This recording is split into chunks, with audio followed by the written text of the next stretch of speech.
नमस्कार दोस्तों, Pihu comics world में आप सभी का स्वागत है। राज कॉमिक्स में पढ़ते हैं परमाणु सीरीज का अगला भाग, परमाणु का एक सनसनीखेज थ्रिलर जिसका नाम है बारूद। जब किसी परमाणु की मौत आती है तो वो टकराता है बारूद से। हा हा हा। लेखक हैं तरुण कुमार वाही जी। स्कूल में आज हजारों बच्चों को किसी का इंतजार है। दिल्ली का दिल परमाणु, हमारा हीरो परमाणु। परमाणु, हम बच्चों की आवाज जरूर पहुंची होगी परमाणु तक। हमने पूरी दिल्ली में लगवाए हैं उसके नाम के पोस्टर्स और कहते हैं परमाणु की नजरें हर पल हर जगह होती हैं। हमारे पोस्टर भी उसकी नजर जरूर पड़ी होगी। सचमुच पूरी दिल्ली पटी पड़ी थी नन्हे बच्चों के पोस्टर से। परमाणु को हम नन्हे मुन्ने बच्चों की पुकार। परमाणु, अगर तुम्हारे दिल में हम बच्चों के लिए जरा भी प्यार है तो तुम्हें आना होगा। परमाणु सचमुच आ रहा था। नन्हे मुन्नों की पुकार पर जाना ही होगा मुझे वहां।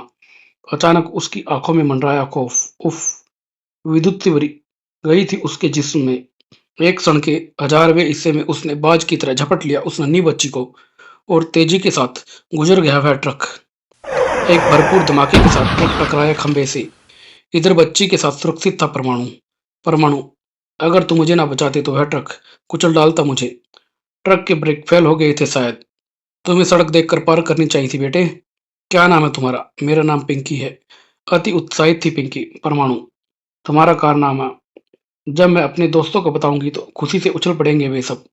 तुम्हारा स्कूल आ गया है बेटा। सब लोग तुम्हारा ही इंतजार कर रहे हैं परमाणु। तुम्हें देखने की जल्दी में ही तो मैं भी नहीं देख पाई थी उस ट्रक को। बच्चों में फैल गई रोमांचकारी उत्तेजना। चारों तरफ उसका नाम पुकारा जा रहा था, परमाणु परमाणु। अपने प्रति बच्चों की दीवानगी देख दंग रह गया परमाणु। परमाणु, हमें विश्वास था तुम जरूर आओगे। तुम बच्चों को बहुत चाहता है परमाणु भी। देश के कर्णधार हो तुम मेरे बच्चों। हम बच्चों की ओर से ये परमाणु शील्ड स्वीकार करो। परमाणु, वाह, क्या मजेदार गिफ्ट है। उस बच्चे ने परमाणु का ध्यानाकर्षण किया अपनी ओर। परमाणु, मुझसे तुम्हारी यह भेंट अंतिम है। इतना सुन परमाणु हैरान रह गया था। बुरी तरह चौंक उठा परमाणु। ठीक उसी पल हवा में गूंजी एक विचित्र ध्वनि और चीख पड़ा परमाणु। नहीं! आतंक से फटी थी उसकी निगाहें। ये ध्वनि तरंगे आ टकराई उस बालक से। अगले ही पल दूर दूर तक गूंज उठा वह भयानक विस्फोट। चारों तरफ बारूद की महक थी। बचाओ बचाओ चीख-पुकार मची हुई थी। लपलपाते आग के शोलों में बिखर गया था उस बालक का जिस्म। उड़ गए थे कई मासूमों के जिस्मों के परखचे। आह! परमाणु, दर्द से कराह रहे थे बच्चे। सैकड़ों बच्चों की उस भीड़ में परमाणु बचा सका था केवल 4 बच्चों को। उफ परमाणु, तुम्हारी उपस्थिति के बाद भी ये कैसे हो गया? कोई जवाब नहीं था परमाणु के पास उस बच्चे के सवाल का। उस बालक के जिस्म को बम में बदल दिया गया था।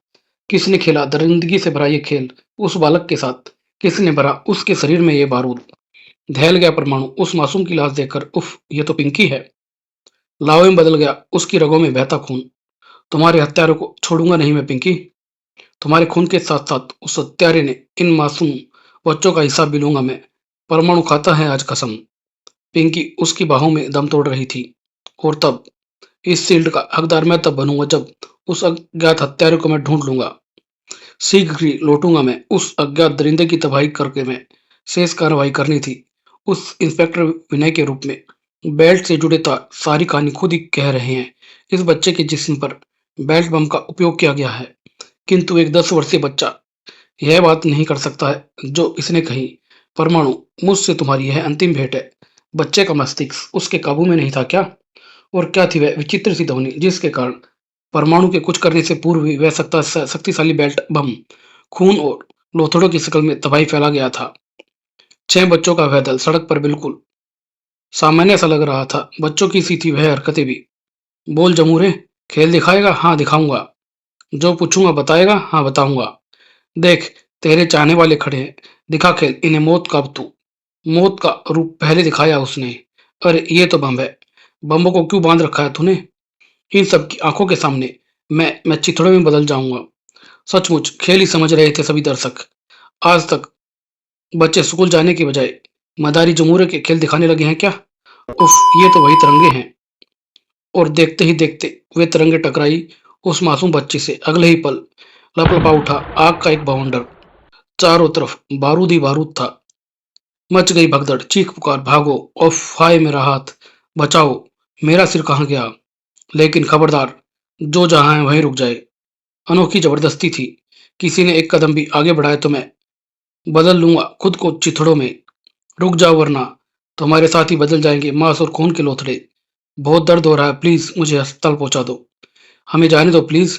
नहीं, कोई यहाँ से नहीं जाएगा, हिलेगा तक नहीं। जो हिलेगा अपनी मौत का वो खुद जिम्मेदार होगा। ओह, ये तो सुसाइड गैंग है, आत्महत्या। जो जहाँ था वही रहा। सबकी जुबानों पर एक ही नाम था, सुसाइड गैंग। पुलिस जीप पे पहुंचने में ज्यादा वक्त नहीं लगा। इंस्पेक्टर विनय के नेतृत्व में आया वह दस्ता। उफ, ये तो बच्चे हैं और शरीर पर वैसे ही बमों की बेल्ट बांधे हुए हैं। क्या इरादे हैं इनके? सबसे पहला आदेश दिया इंस्पेक्टर विनय ने। रोड के दोनों ओर के वाहनों की एंट्री बंद कर दो और किसी को इस तरफ आने मत दो। इंस्पेक्टर विनय ने कदम बढ़ाया उन बच्चों की ओर। ठीक तभी, नहीं इंस्पेक्टर, हमारी ओर तरफ मत बढ़ना वरना इनमें कोई बम फिर फट जाएगा। तुमने सुन लिया होगा इंस्पेक्टर, अनजाने में बढ़ा। अपना एक कदम वापस हटा लो तुम यहाँ से। सड़क पर बिखरी पड़ी लाशों ने चमत्कारी ढंग से इंस्पेक्टर विनय को अपना पांव वापस खींचने पर मजबूर कर दिया। उफ, ये तो सभी आत्महत्या पर उतारू हैं। क्या चाहते हो तुम? 10 वर्षीय बच्चे के भी तेवर थे क्या वो? इस बिल्डिंग के तल घर में निर्मित लॉकर लूटना चाहते हैं हम। करंट सा लगा विनय को। क्या क्या कहा तुमने? लॉकर? जब तक लॉकर लूट नहीं जाता है ये सब लोग हमारे बंदी रहेंगे। लेकिन इनमें कुछ घायलों की जान जा सकती है। लॉकर लूटने से पूर्व अगर जाती है तो भले ही चली जाए, मगर किसी को हिलने तक नहीं दिया जाएगा। उफ, मुझे दर्द बर्दाश्त नहीं हो रहा। उफ, बचाओ मुझे इंस्पेक्टर। हाँ, अगर तुम चाहो तो दूर जाकर तमाशा देख सकते हो तुम। खोपड़ी जमा हो गई थी इंस्पेक्टर विनय की। तुम पांचों यहाँ रहोगे तो लॉकर कौन लूटेगा? उधर देखो, कोई आ रहा है। कौन आ रहा है उधर से? ओह, एक वैन आकर रुक रही थी और उसमें नकाबपोश था एक। हाँ, ये आई एम ए बॉम्ब। हाँ, ये था नाम उसका, बारूद। चीखते तड़पते लोग पसंद नहीं है मुझे। दरिंदे ने चीखने का भी अवसर नहीं दिया उस बेचारी औरत को जिसे उसने अपने पैरों से कुचल दिया था। रोक नहीं सका इंस्पेक्टर विनय खुद को। हत्यारे बास्टर्ड। लेकिन ये क्या? गूंज उठी वह विचित्र ध्वनि और देखते ही देखते जा टकराई उस मासूम के कानों से। भीषण विस्फोट से कांप उठी थी धरती। चारों तरफ बम की आवाजें थी और बम की महक थी। ठिठर कर रह गया, जहां का था रुक गया इंस्पेक्टर विनय। उफ नो, ही करके हंस पड़ा वह जालिम। रुक क्यों गया इंस्पेक्टर? आगे बढ़। इस समय मैं इतना विवश हूं कि परमाणु भी होता तो वो कुछ नहीं कर पाता शायद। इसलिए प्रोफेसर भी सिग्नल नहीं दे पा रहे हैं मुझे परमाणु बनने का। बारूद दिखा रहा था अपना विविध स्वरूप। तेरी एक टांग तो विस्फोट में उड़ चुकी है। ओह, उस इंस्पेक्टर के पास भेज दूं तुझे, अस्पताल पहुंचा देगा वो तुझे। उफ, कितना बेबस हो गया हूं मैं इंस्पेक्टर। अब मैं जा रहा हूं उस इमारत में लॉकर तोड़ने और लूटने में। मुझे 1 घंटा तो लगेगा ही। और अगर इस बीच तुम मुझे रोकने की कोई युक्ति निकाल सको तो मैं तुम्हें जीनियस समझूंगा। उसके चेहरे पर एक भयानक हंसी थी। बारूद के प्रवेश के साथ ही इमारत में मच गई थी खलबली। बारूद भीतर आ गया। भागो। जलघर का बेहद मजबूत ताला, स्टील का बना दरवाजा उसकी अद्भुत घन के बारूद के आगे टिक ना सका। हा हा, बारूद से भी ज्यादा मजबूत है क्या ये? भगदड़ मच गई तलघर स्थित लॉकर रूम में। बारूद के 3 गिनने से पहले खाली कर दो ये तलघर को, नहीं तो भर दूंगा इसे तुम सबकी पिचकी हुई लाशों से। एक एक के बाद ही खाली हो गया सारा तलघर। भागो भागो, भगदड़ मच गई थी वहां। हा हा, चूहे थे सबके सब। इन लॉकरों को तोड़ने के लिए बारूद ने किया बारूद का इस्तेमाल। लॉकरों की दौलत होगी मेरे बैग में। लॉकर में रह जाएगी गंध। इस गन के बारूद की शक्ति का कमाल। दिन दहाड़े डकैती और कोई रोकने वाला ना था। मुझे रोककर किसी को क्या अपना कीमा बनवाना है क्या? समय जैसे रुक सा गया हो। बारूद भारी बैग उठाए बाहर निकला। कोई इंस्पेक्टर, अपनी आंखों के सामने डकैती हो जाने दोगे क्या तुम? इस समय कई निर्दोष लोगों की जिंदगी का प्रश्न ना होता तो मैं तुझे बताता इंस्पेक्टर विनय के सामने 1 रुपया भी चुराने का क्या मतलब होता है। आंखों में और भी भयानक चमक लिए गुर्राया बारूद। चलो बच्चों, अब हमारे चलने का समय हो गया है। सब बच्चे ट्रक पर सवार हो जाओ। बारूद के आदेश का पालन किया सभी बच्चों ने। लो इंस्पेक्टर, अब तुम इन लोगों की जिंदगी का प्रश्न तो तुम्हारे सामने नहीं है। रोको मुझे। तू बहुत बड़ा कुत्ता है बारूद। मासूम बच्चों की आड़ लेकर शेर बना हुआ है। तू अच्छी तरह जानता है जब तक इन बच्चों के जिस्म पर बारूद लिपटा है मैं तेरा कुछ नहीं बिगाड़ सकता हूँ। तेरी इस योजना की दाद दूंगा बारूद। तू दाद देता रहे प्यारे। मैं तो चला। जिधर चले जिधर रास्ता, जल्दी फिर मुलाकात होगी बारूद, और इस बार मैं विवश नहीं होऊंगा। तबाही मचा दी थी। धाड़ धाड़ चला गया शैतान। Ambulance, quick hurry up. लोगों का हिजूम उड़ पड़ा था घायलों को मदद के लिए। जल्दी करो, इन्हें एम्बुलेंस में पहुंचाओ। इस बार भी बच्चों को ब्लास्ट करने के लिए वैसे ही रहस्यमय तरंगों का इस्तेमाल किया गया। क्या रहस्य इन तरंगों का।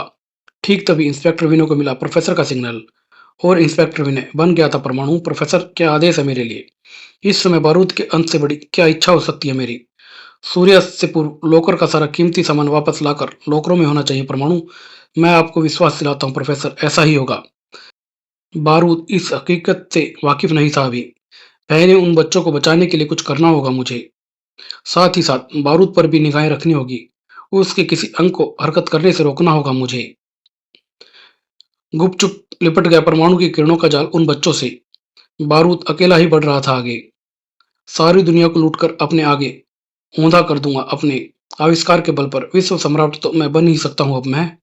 मेरी अंगूठी में जड़े इस नन्हे से यंत्र से निकली किरणें किसी को भी ब्रेन वॉश कर उसमें मेरे विचार भर सकते हैं। बच्चों को ब्रेन वॉश कर उनके जिस्मों पर बम बांधने और फिर इस यंत्र की तरंगों से उन बमों को उड़ाने के साथ साथ मैंने जो दहशत फैलाई है वो मेरी कामयाबी है। लोकर की लूट मेरी प्रथम व आखिरी लूट थी। करोड़ों के इस खजाने से मैं अब विश्व सम्राट बनने का अपना सपना पूरा करूंगा। सपने जब हकीकत की चट्टानों से टकराते आते हैं तो बुरी तरह टूटते हैं बारूद। कौन तुम। परमाणु।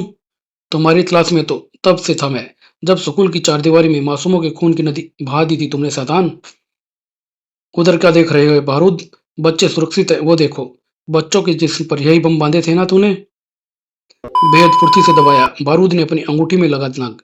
ये बेल्ट बम अब तेरी मौत का सामान बन जाएगा परमाणु। बेहद तेज गति के साथ मौत की उन तरंगों की आवाज निकली। परमाणु ने भी सभी बेल्टें उछाल दी थी बारूद की ओर। देखना बारूद, ये बेल्टें तेरी मौत न बन जाए कहीं। बेल्ट जा टकराई गाड़ी से। ओफ। बैठा राक्षस ट्रक पर। परमाणु तुझे कुचल डालेगा इस ट्रक के तले नीचे। बाल बाल बचा परमाणु, जो जाओ उछला था एक तरफ। नीचे उतरा बारूद। इन करणों से तेरा ब्रेन वॉश करके तुझे बम बनाकर सरिया मौत के घाट उतारूंगा अब मैं। सचमुच ये किरणें मुझे छू गई तो वही होगा जैसा ये कह रहा है। परमाणु बचा उन किरणों से। परमाणु चिन्ह से जकड़ दिया परमाणु ने बारूदी सुरंगा अंगूठी वाला हाथ। उफ, मेरी अंगूठी। बारूद, अब मैं देखूंगा शारीरिक दमखम में कितना पानी में है तू। अप्रत्याशी रूप से वार किया बारूद ने। मेरा एक घुसा तुझे चटा देगा तेरा परमाणु। उफ, तेरा सिर कुचल दूंगा परमाणु। तुझे मुझे बारूद वैसे ही नहीं कहते हैं। छक्के छूट गए परमाणु के भी उस पांव को खुद से दूर करने की चेष्टा में। उफ, परमाणु का दम निकल रहा था। अंततः कामयाब रहा वह। शारीरिक शक्ति असीमित है इसमें। फुर्ती में भी कमाल का निकला बारूद। परमाणु के छक्के छुड़ा दिए थे उसने। मस्तिष्क सुन्न हो उठा है। हा हा परमाणु, अब तेरे इतने टुकड़े कर दूंगा कि कौन सा टुकड़ा किस अंक का है पहचानना मुश्किल हो जाएगा। जब किसी परमाणु की मौत आती है तो वह टकराता है बारूद से। हा हा। निकट थी परमाणु की मौत। बस कुछ ही इंचों का इंतजार था शेष, कि तभी एक टायर आकर टकराया उससे। आह, ये क्या। इसी क्षण बुरी तरह बौखला उठा बारूद। उफ, ये बेल्ट बम। क्यों बारूद, तेरी जिंदगी और मौत के बीच केवल इतना ही फैसला है ना, जितना इस उंगली और अंगूठी के बीच। नहीं, ये मत करो तुम। उन बच्चों ने बारूद की अंगूठी उठा ली थी। बहुत जुल्म की है तूने हम बच्चों पर। अब भुगत अपने जुर्मों की सजा। अंगूठी के दबाते ही वह किरणें निकली और बेल्ट से जा टकराई, और एक चिथड़े उड़ गए थे बारूद की खोपड़ी के। उठ खड़ा हुआ परमाणु भी। जो दूसरों के लिए जीते हैं वे कभी नहीं मरते हैं परमाणु। उफ, आज तो तुमने बचा लिया परमाणु की जिंदगी को। इस प्रकार बारूद का आतंक समाप्त कर परमाणु शील्ड लेकर परमाणु फिर से निकल पड़ा अपने सफर पर। और यह अंक यहीं समाप्त। धन्यवाद दोस्तों।